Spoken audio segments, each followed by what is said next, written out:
What's going on, guys? Welcome back to Clash of Cosmos. This is take two, as the Galaxy have finally won 2 games in a row for the first time this season. We will get to that funness on Spongebob Night and the preview against Austin for tomorrow night's match. But before we get there, we finally had a club representative, aka Greg Vanny, as he always does, finally make a statement about a lot of the unrest that the team has had, specifically with the supporter groups and all of that stuff. I am unfortunately not educated enough to talk about a lot of it, and so I'm going to pass the baton over to Andrew, and he's kind of going to give the spiel on all of that because I think it's important for the community and everyone involved to be supportive and to understand kind of the situation. So let's go and pass it on over to you, Andrew. Yeah, thank you. Just really quickly, for if you're watching this podcast, you probably do know what's going on, but if you don't, the LA have been on the ICE raids that have been targeting the immigrant community in the LA community and across the LA, and the fans who are feeling a little bit worried by that. And Hold on a second, Andrew. really Hold on a violent. second, Andrew. We keep kind of losing you right as we're doing that. So let's see if we can get you back up to speed here and then just keep it in this format, and then we'll roll from there. So continue, and I will throw up the graphics as you talk. Sorry, I just got. I'm not sure I'm connected. I'm out again, and it just like randomly disconnected. Yeah, I'm not exactly sure. I feel like you keep cutting out here, which is the strangest thing. So I'm going to keep you in this format here with all 4 of us on the same thing, and hopefully that keeps us all connected to internet a little better. Maybe it's just because we're hyper focusing on you. So you go ahead and continue what you were saying, and I'm going to throw the graphics up as you're speaking. Sweet. Okay, I got my fingers crossed. Okay. Mm-hmm. Just jump back into it? Yeah, just jump back into it.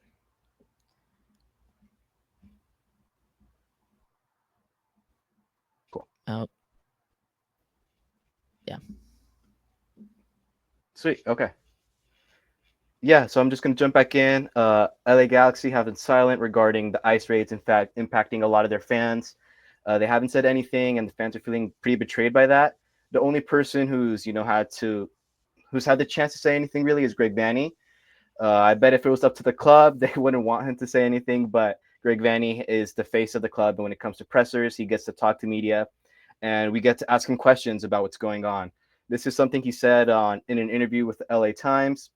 This was from earlier on in June, but he's really just talking about, he feels for everybody who's feeling impacted by what's going on.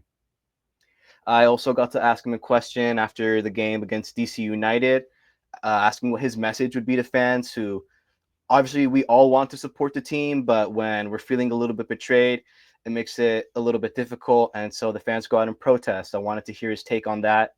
And he basically said that he supports everybody who needs to protest. He supports the fans coming out and saying what they have to say. He did mention that the team notices it, the silence in the stands, how empty it gets, but he's for them, and he wants this stadium to be a place where they feel safe. He's doing what he can to guide the team to wins, to make this a place where people want to be. But I think it's really clear that the club has to do a lot more to make people actually want to feel safe. Right now, they don't, and they're advocating by not showing up to games, being silent when they are at the games. We haven't been hearing the same iconic chants that we're used to, or they've been boycotting, canceling their season tickets. There's a really prominent Galaxy fan in the Twitter space. Her name is Leslie. She recently shared that she was able to cancel her season tickets, and people are obviously having reactions to that. There's people who are there to support that, but there's other people who feel like, keep politics out of football. This isn't what it's about. Go and support the team. We don't need you. Da da da da da. There's been a ton of pretty bad reactions, I feel, but I really like how she wrapped this up. It's about the team really just breaking trust with the fans. At the end of the day, a statement is a statement, and actions are going to speak louder than words. The Galaxy, they're going to say that they've donated to causes. They've tried to be involved in other ways, but they haven't said how they're doing that. They've been super vague, and that's broken the trust with a lot of fans. I'm just going to read what she said here. She wanted a statement of solidarity to uplift the community and knowing that there is a plan in place to keep all fans safe at the games. They refused, they issued bans instead. The trust with the organization is broken. It's really about that. At the end of the day, people are afraid about coming to the stadium and getting deported. People are afraid about going to work and getting deported, get caught by ICE. And unfortunately, that's a reality for not just, immigrants in the community, but for Galaxy fans themselves. Recently, it came out that Galaxy supporter, his name is Nestor, he got caught up in one of the ICE raids, and he's currently at uh, pretty much a concentration camp is what they have now at these detainment centers. He's in Escondido. There's a GoFundMe really to help support his legal fees. So if you can, support a G in this really, really trying time, go ahead and support them. Donate to that GoFundMe. But Galaxy fans don't feel safe anywhere nowadays. And it's a real shame that the Galaxy couldn't do the bare minimum to make them feel safe here at the stands. And now they're feeling it with people canceling their tickets. They're losing revenue. They're losing that atmosphere. And it's a shame that all of this is happening when the team is finally to start to play well. But I do want to give some credit to Greg Vanney. He's handled the situation with grace. At the end of the day, his job is to be a coach. He's not the PR department. He's not here to make statements. He's here to win.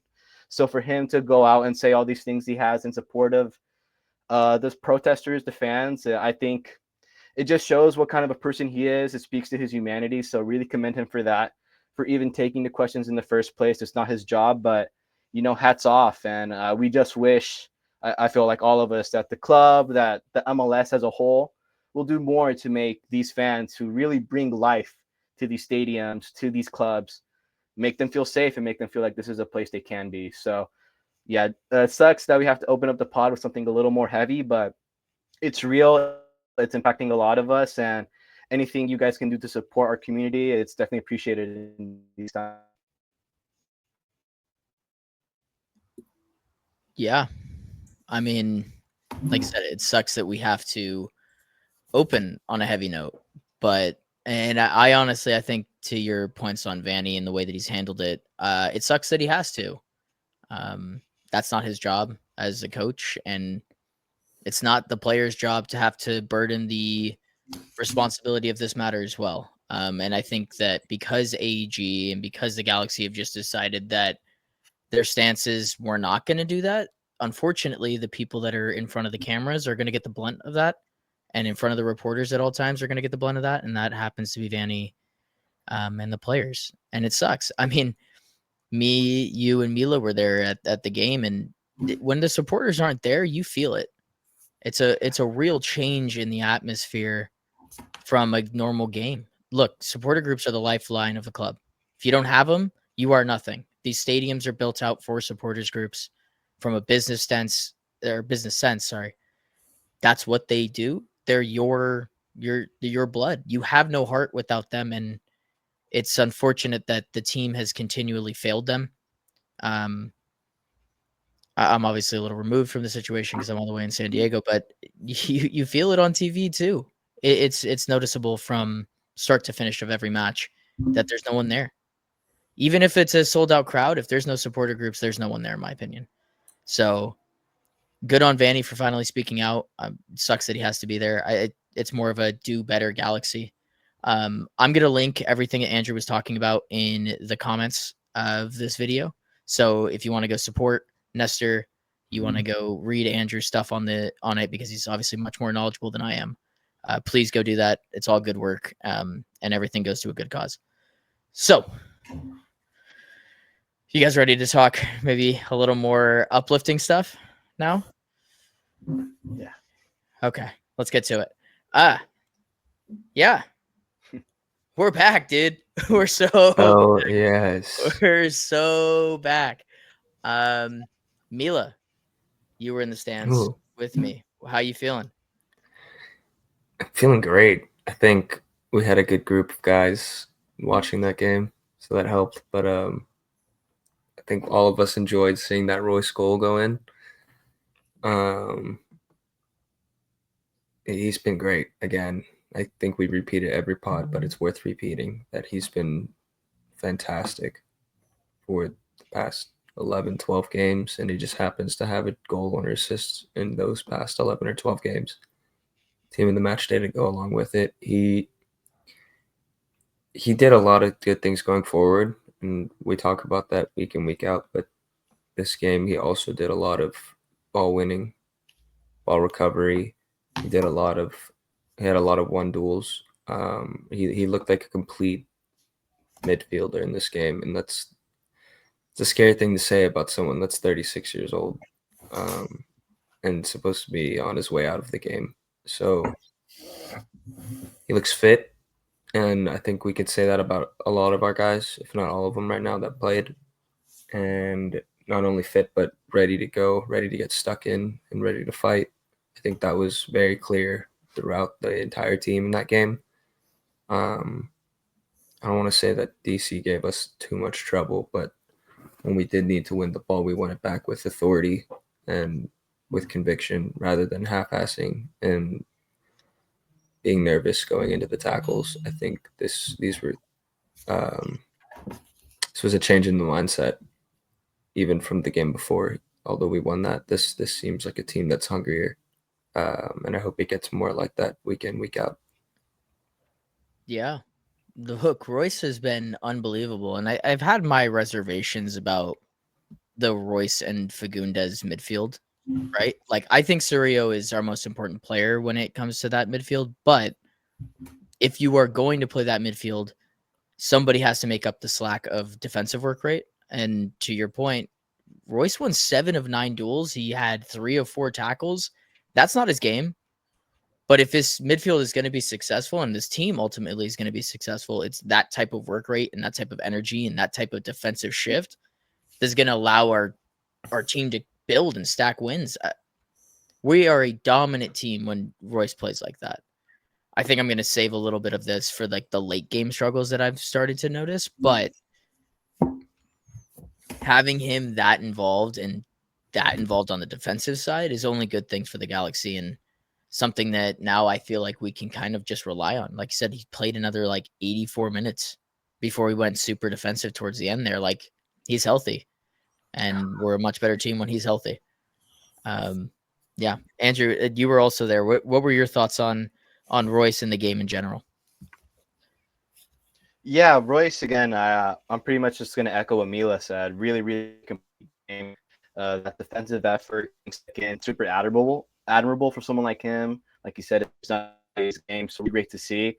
But just the way he's, pulls a straight attack as well. You see the way things orchestrate around him. For the second goal for Diego Fagundes, he didn't have much, but he didn't touch the ball. He jumped over that pass, Peck, let it get to Joseph, and we got a little bit lucky with the rebound there. But it's just those cheeky moments that we get from a player of his quality. So really great to see that. And whole, I think it's the defensive effort in these past couple of games has really been on the episode we did. I talked a lot about Peck and how he got stuck in on the defensive side, but we've seen a lot of that again. I feel like this game, Joseph Paintsol got to highlight himself a little bit. He really did a lot of checking back, getting back in there, being in the defensive positions.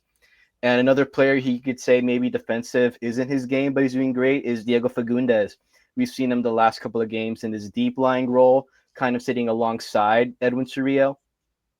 On the ball, he's just really great at getting it around, getting the ball where it needs to be, really keeping our attacks going and helping us keep possession, which is massive for us. That's our game at the end of the day. That's Vanny ball. Keep the ball, move it around, and let stuff happen. He's been a massive part of that. And in the press conference after the game, he mentioned that he's taking a lot of advice from Surreal, Maya Yoshida, Garces behind him on how to defend, on where. And that's a position he played a lot more in Austin. So he knows how to be that deep lying player. He knows how to take up those defensive responsibilities. And it's nice to hear that he's, been enjoying as well. He's never been a player, despite being, super close to 80 and 80. He's got 77 goals, 76 assists now. He would be the fourth player to do that. Never been a player throughout his career where he's going to have these massive goals or assist numbers. He's more about how can I impact the team and get us to win.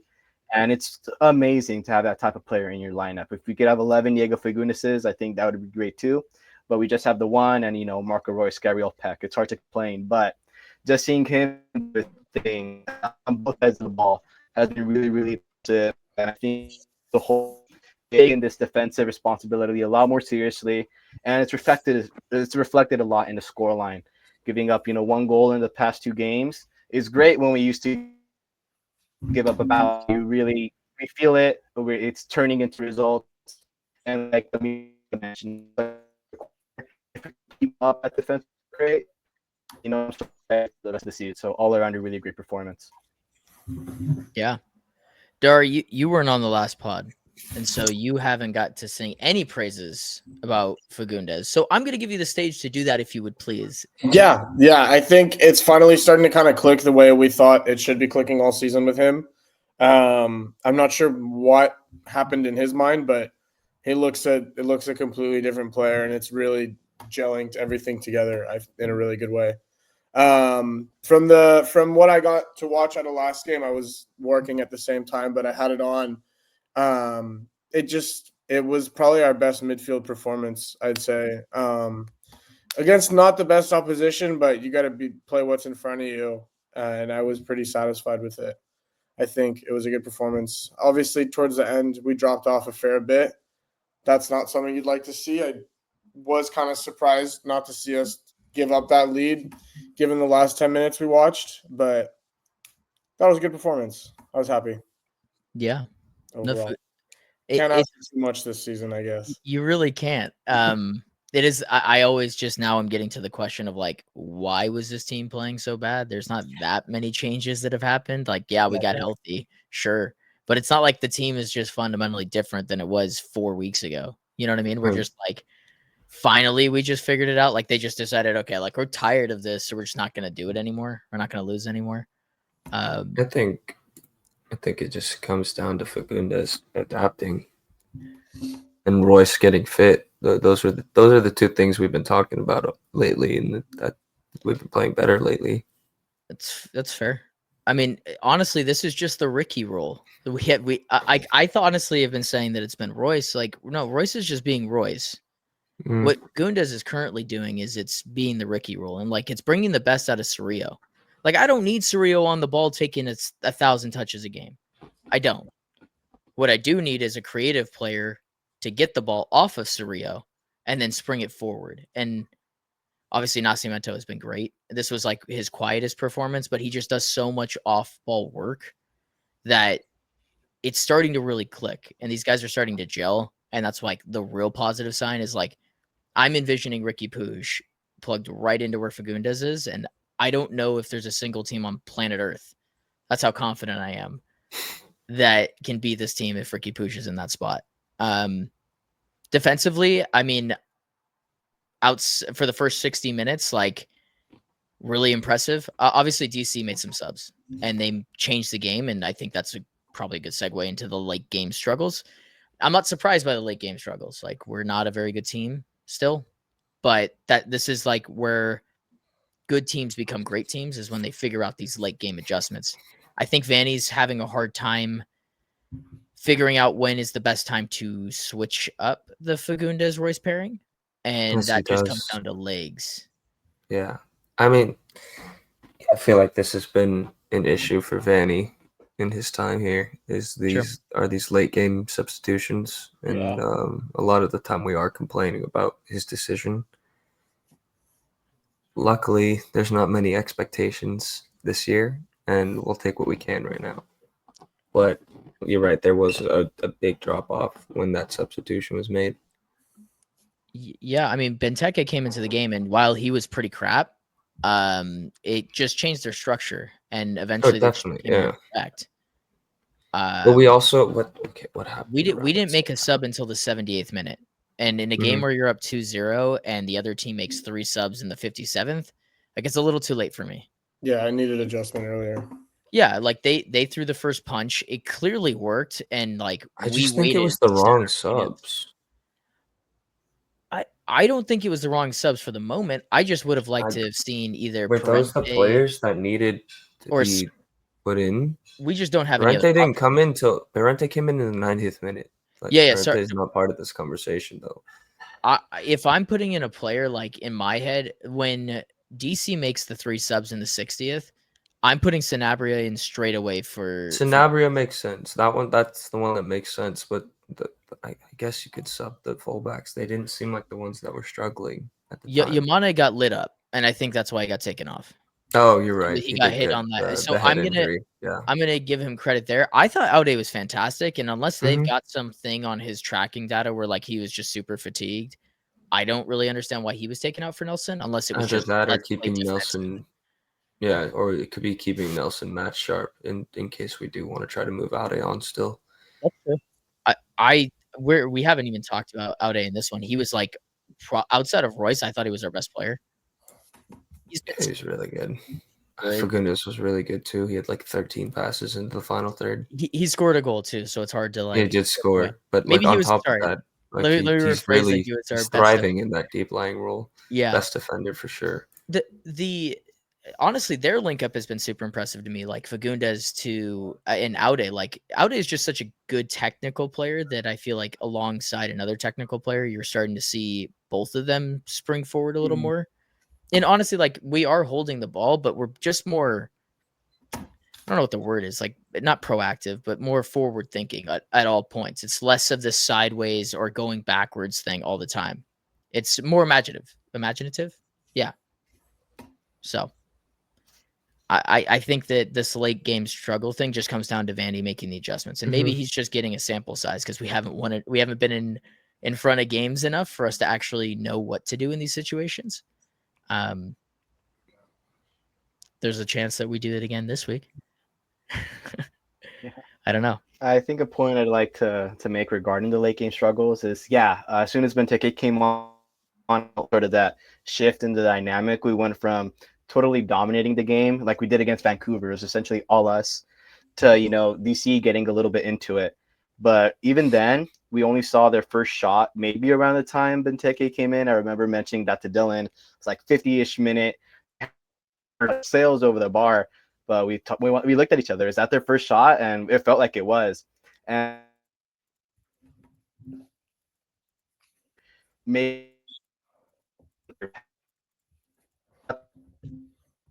still passing into the entire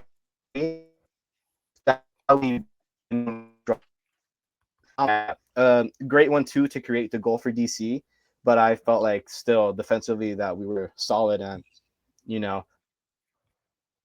especially with the subs, I think a lot of it just comes to not having maybe the most ideal personnel on the rest of the bench, but there is obviously going to be a difference between our starting 11, which actually getting ahead of games, doing what we got to do, to this bench unit, which has sort of tried to keep us floating earlier in the year while we were struggling and not exactly getting the results we needed.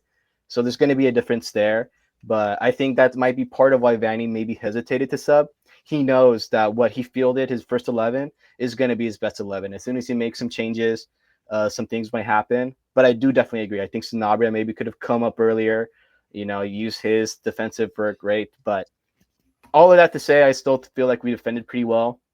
I don't think there was maybe too much we could have done on that DC goal, except maybe block a pass. But I'm just happy with that performance all in all. That's a good news struggling. Sorry, what was the last thing you said there? If that's how bad we're going to be, when we're struggling and we're going to keep our opponents to half chances, that's just fine for me. Yeah, no, that's a really good point. Like we're getting picky, and I'd much rather be picky than where we were a couple weeks ago. Yeah. I mean, I think it comes down to just let's not let it drop. Yeah, right. It comes down to us just keeping the ball though in these late games. Went from having 70% possession in the first half to 45% in the second. Do you have what did the ending stat become there for possession? Do you have it? We end at 58% to 42%, but that like we in the beginning of the game we're dominating possession, and then we make it more even throughout the game as it goes on. So I think that's where it's questionable to put in someone like Sanabria. Like, yes, he is a little more aggressive in winning the ball back, and everything he does has a little more fire behind it. Sure. But in terms of keeping the ball, that midfield three of Surreal, Fagundes, and Royce is probably the best at doing it right now, without Yeah. Ricky in the side. Yeah. I don't know. I think at the end there, I just thought we lost the legs battle. And so it was like It's very possible. But which that's like I also think that's where just holding the ball comes into play. It's just hold the ball so you Yeah. don't have to lose that legs battle. No, that's fair. We probably could have put the game away earlier. There was a couple of chances where like Peck was running down the right wing, and there's just I put it in the notes, but there's been a final third disconnect between Peck and Paintsel specifically, where they just are not they're just not fully trusting each other, and it's very irritating because there's like been a bunch of times where it's like one pass from either on Paintsel's side or on Peck's side where you slip them through, it's a 1-on-1. Like you got to just trust your teammate. I think that they should have enough trust built up. Like, I don't know where it's gone. I don't know why it's disappeared like that. It could just be some selfish greed because they think they're not going to get another chance. I don't really know. But that's another way of just getting out of these late game struggles is just killing off a match. Could have killed off the match a couple times, but we didn't. Which, as a fan, that just gives you some super tight anus, which isn't fun. Could keep on time at the end there for sure. Just to, I guess maybe counter that. I hate to do this, but I counter. feel they're each trying to, you mentioned they're not passing, they're taking on the shot. I think they're both kind of in those, they're coming out of it, but in those confidence struggles. So they won't shoot, they want to see the ball, they want to impact from their shots. So I feel like it's maybe more them, their own number rather than not trusting their teammate. Like, I'm sure you could do it, but I want to do it too, type thing. And the other thing is to set up Fagundes' goal, the box. We see leaking up a bit, creating some chances, and at the end, a goal. Not directly through either of them, but they found each other, they got the shot, and we got a lucky rebound. So I don't Paul. I think the one I have in my head is in the first half, like 15, 20 minutes in. Gabriel Peck, Joseph Paintsel passing it out to Aude, which is a little bit different. Yeah. You want your DP to maybe have the shot on your left, is understandable, but so things like that, having confidence in themselves, knowing I'm the DP, I need to score. I don't think it's necessarily that they don't pass to each other. Like, it's not like they despise each other and they refuse to pass to each other. It's just the selection of when they choose to shoot and when they choose to make those passes is like very obvious to, I think it should be to any elite winger, that the pass would be the better option in some of these scenarios. And then they will take a half-ass shot straight at the goalie, not even trying to round him or try to hit the corner. Like that's where the frustration comes in, I think.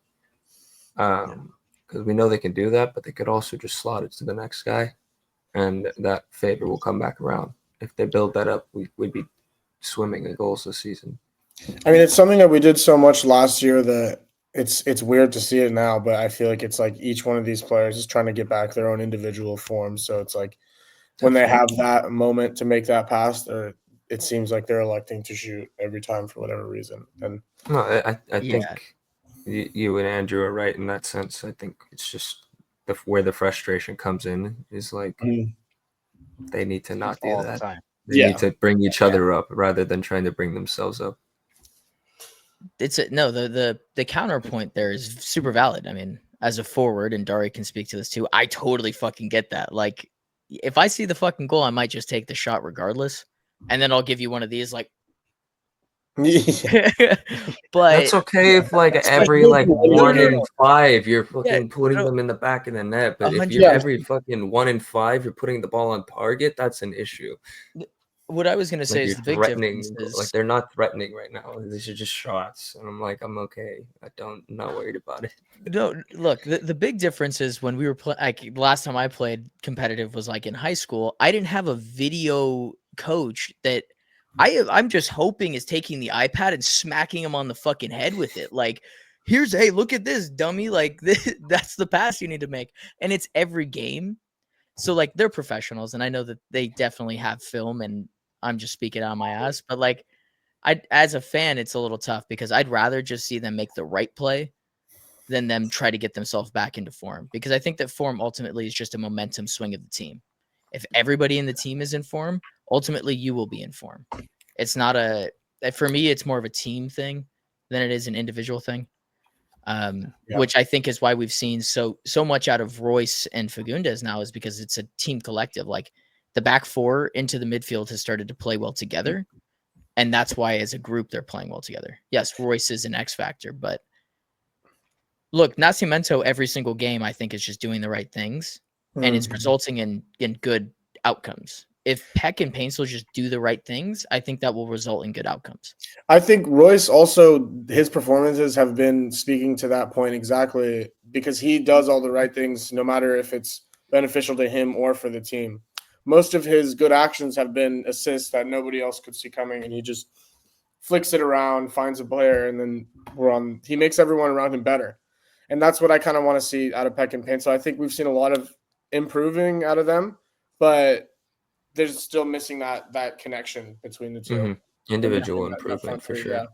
Yeah. I think this idea that a goal is better than an assist might be a little bit in their heads, but we see it from Fagundes, from Royce. An assist is just as good as a goal. It's the same goal contribution on your stats at the end of the year. So I think maybe if they can realize that, then we'll maybe see a little bit different. Them looking a little bit more for that assist. Yeah. No, look, Royce is big sexy for me. So he's doing that's both. what he does. Yeah. Just go Royce, copy guys. that. Just be Marco Royce. Come on. Yeah, and literally have a fan lose his marvels over him. That was watching that from the stands was like one of the coolest things I've ever seen. I should have. I totally forgot about it. But if you haven't seen it, it's on the LA Galaxy socials now. It is. Yeah, of him losing his mind. And the best part is his kid was also on the field. I didn't notice that. Oh, nice. And like, obviously his kid like isn't as aware of like what Marco Royce is. So like, he's so hyped, and his kid is like, okay, dude, it looked like a reverse roles type of thing. Like, where usually it'd be the dad that's like, oh my God, my kid's losing his mind over somebody.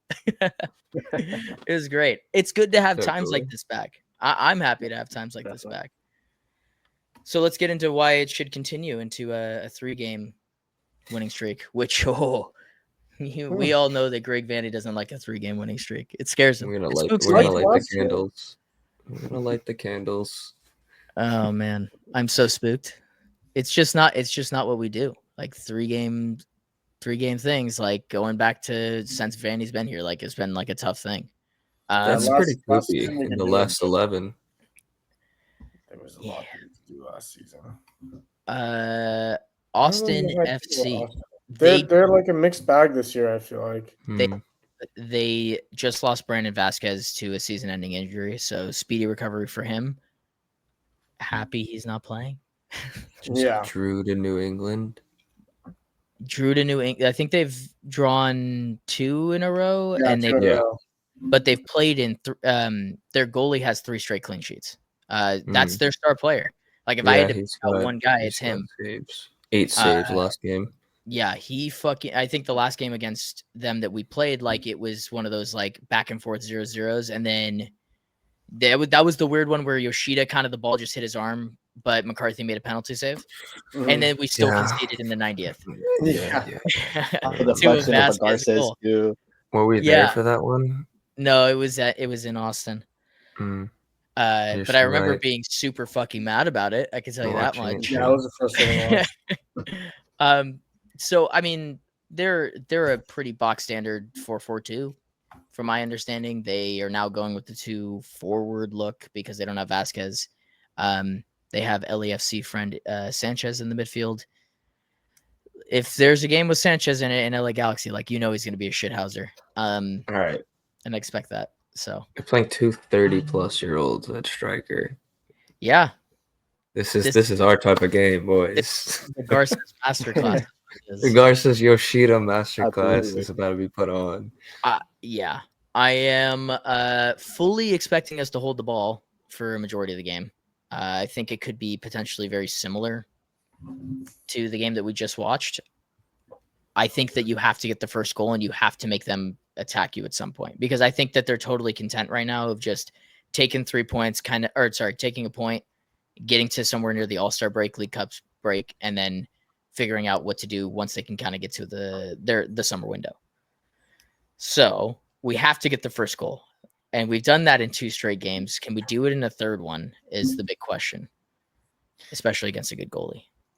I think if we were away, I'd be hoping like a tie, but I think we can go and grab this game, honestly, especially based off of this momentum we have and it being home. I really think it's a big opportunity to snag another win. Yeah, they're currently sitting in ninth. So another That's me a and Mila corner for us if we get that. Yeah, important. So every single one of these games against anybody that's anywhere within probably like 7th, or I could even go up to LAFC 6th through where we're at in 15th. Like, that's important. Getting a 6-point swing is important. We are undefeated in 4 of the last 5, which is great. Everyone else that's above us outside of RSL and Sporting have also been bad. So this is a chance to pick up points just based off of like the way things have been looking. You win this game and we can leapfrog to 14th. I didn't realize that. That's in the right direction. Yeah. Sorry, we probably won't because we'll need to score 7 goals. But I totally thought that St. Louis lost at the weekend. So we can move up and get further away from the very, very bottom of the table, which we are not at anymore. Thanks, Montreal. That's actually crazy that this season we're just a few wins and then not last anymore. Like, I feel like the level is kind of low this season in general play. Yeah. I have no idea how we're even not the lowest team after having the longest unbeaten beaten streak in the long. Like, how does that happen? The league is in a bad spot. If I was to say why I really think that, but thanks, Jalen Neal.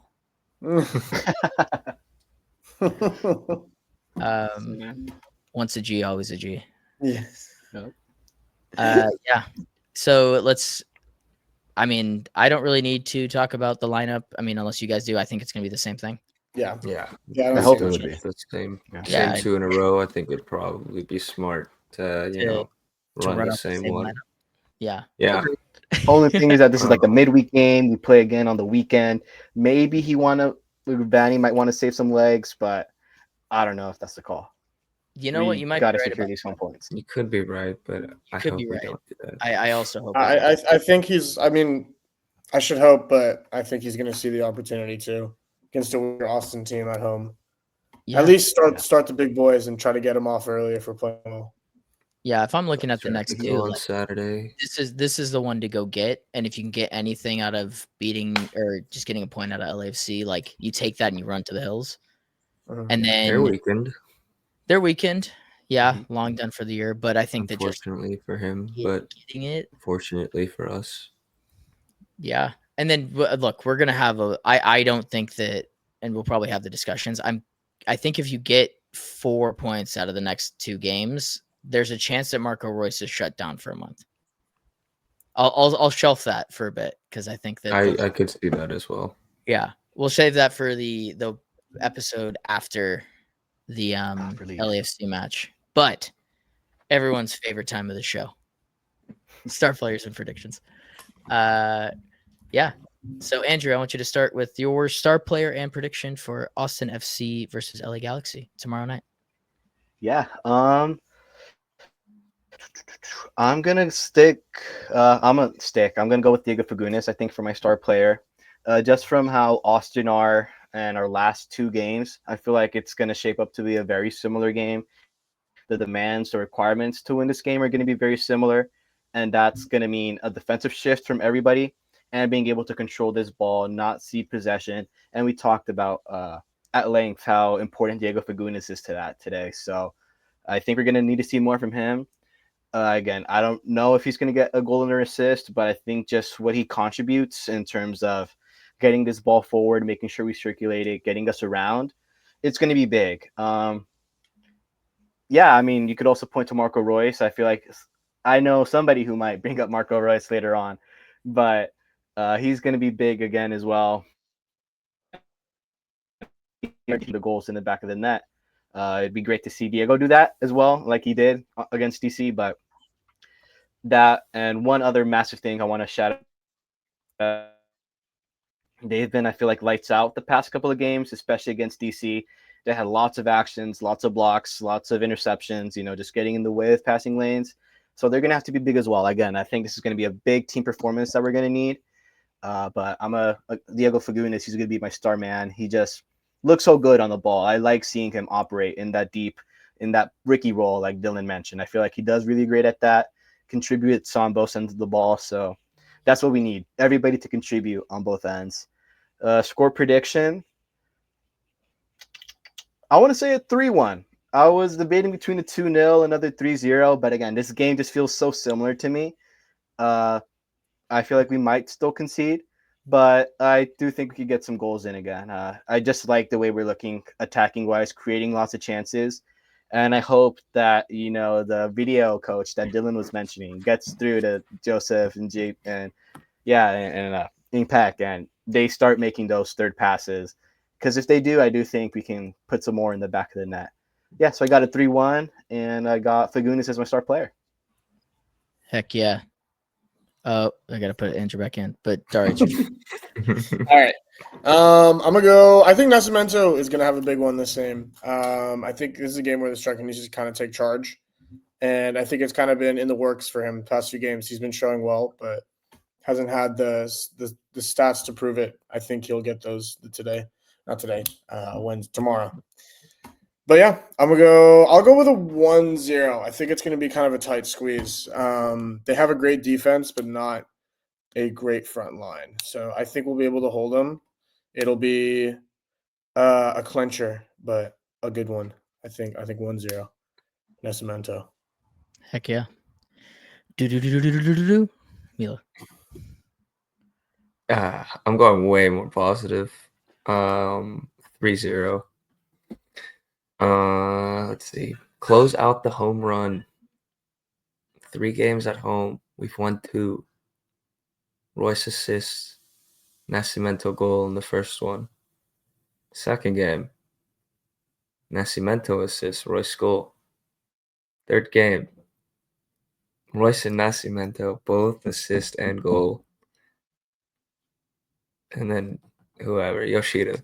Yoshida third goal.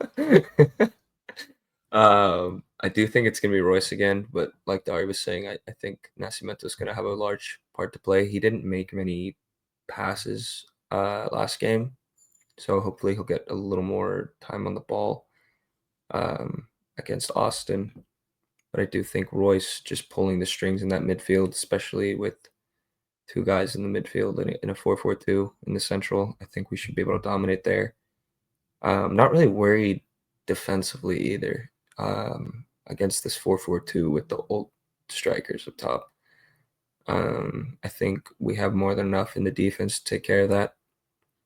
And especially with Peck and Paintsel dropping back so much lately, I think we'll be able to maintain a clean sheet.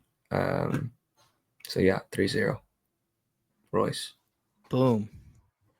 Everyone's picking wins. So We're now it's my confident now. turn. I am Julian Aude FC, so I'm going to go Julian Aude as my star player. I think he's been really good since being inserted into the starting lineup. Been pretty adamant on him being important for Paintsel, but also for Fagundes. And I think he just helps this team have motor and tempo, and he helps the ball move forward up the pitch. And in a game against a team that is, I think, shell-shocked from losing Vasquez, obviously when you have a 9 of that caliber that can kind of just upgrade your offense to a different level, I think that they're totally struggling to find goals. I think that's why it was 0-0. I think they're going to sit as low as possible, hopefully hit us on the counter. I think that's going to be their game plan. So I think Julian Aude, in terms of getting forward up the pitch, is going to be the player that kind of finds the key to unlock a goal or two. So I think that he either goes away with a goal or an assist in some similar facet to how he should have got a goal from Paintsel with the layoff if he'd gotten it. So yeah, Julian Aude as my star player. For prediction, I'm going to go 2-0. I don't think Austin can score without Vasquez. And I think we get the first one, and then we hold down the fort for 80 or so minutes. They're pushing for a goal, and we sneak the second one on a counter. And we win and have 3 straight wins on the bounce, a Vanny record. But also, I think it's 4 straight at home. So we might be building out the Fortress of Solitude once again. When it's empty. Empty. Yeah. Of course. When the lights are shining the lowest.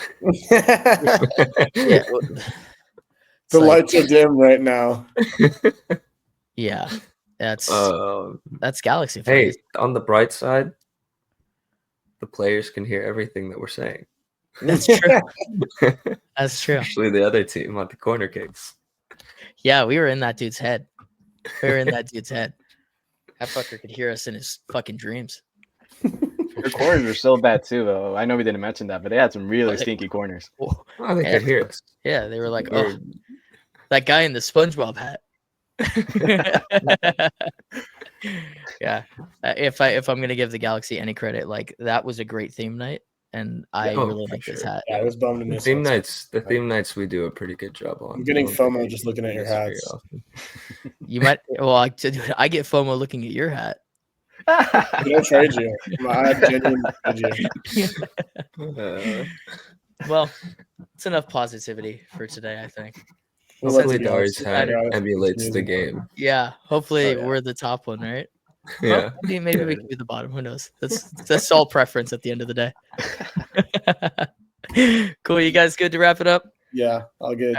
Alrighty. Andrew, plug your stuff. Like I said, all the stuff that Andrew sent will be in the description of this video. So if you want to go support Nestor or any of that stuff, please go check that stuff out.